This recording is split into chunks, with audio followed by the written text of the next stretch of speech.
Hey guys, I'm Sam from Mount Joy, and this is my rig for my fall tour. Or not mine, our fall tour. This is a 1969 Jaguar. I got it in New York City. I traded in my Gibson Les Paul for it a few years ago. That thing was way too heavy. This thing, I just kind of grew into it. It's got some wear and tear on it, but I love it. I really only use the neck pickup. That's all I use. Tones all the way up. Volume's like right in the middle to give me some headroom, and some bottom room in case I need to turn it down. This is all for the other pickup. I don't use it. I don't even know what it does. I literally, like, I swear to God, this is just all I use is just this one pickup. I even taped it so that it doesn't ever fall down. Sometimes, like, I used to, before I taped it, if I was strumming too hard, it would pop down and then all of these would activate and it would just be a mess. Yeah, this is my baby. This is a Denali strap.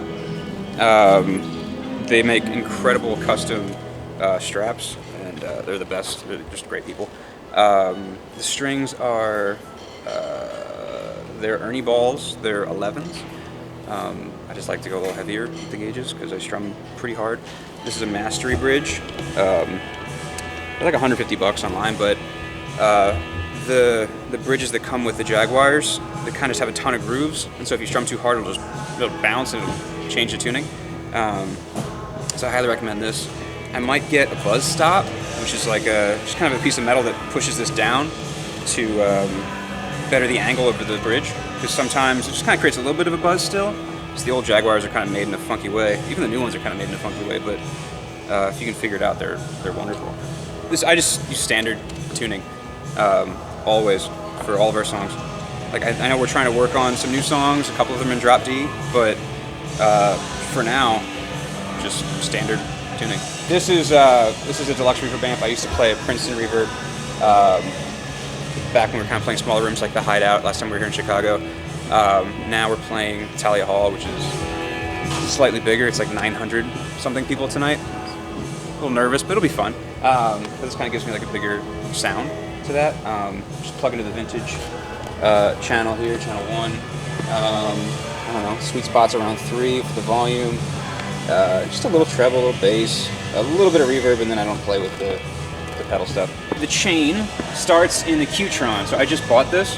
I have never used it. I'm going to try and use it tonight on a song just to play around, but it's kind of like an Ottawa filter effect. It's very subtle. I just think it's really nice, but I've never actually played it with this band before, or any band. This is my only band I'm in, I don't know what I'm talking about. EP booster, just to give it a little kick in the balls. This is a tube screamer. I only use this really on like a couple songs, maybe one song, maybe 2 songs. Then it goes into the Way Huge Swollen Pickle, so I just added these 2. I want to try and work them in because I just love the way they sound, but so far I haven't really figured out a way to do that. This is my Soul Food by Electric Harmonics. This is everything to me. I have it on every single song. It just gives it a little bit of a crispier, more vintage tone. You kind of feel when I'm strumming a little harder, it kind of just plays like that. It breaks a little bit. It kind of breaks exactly the way I want it to. This is an H9 pedal. I just use it for tremolo settings, even though it's just you can use it for literally an endless amount of things you can download. And it's Bluetooth through your iPhone. I just use it. I can like change all the settings on my iPhone just straight into the amp or into the pedal. Then it goes into this DD7, which I use. I just kind of use this reverse effect. These are my settings for like the Silver Lining solo at the end. So for the Silver Lining solo, I use the booster, the digital delay, and this big sky. There's a shimmer effect on this, and when you kind of combine those 3 things, the boost, the delay, and the shimmer, it creates this pretty insane sound that I love, especially in a room this size.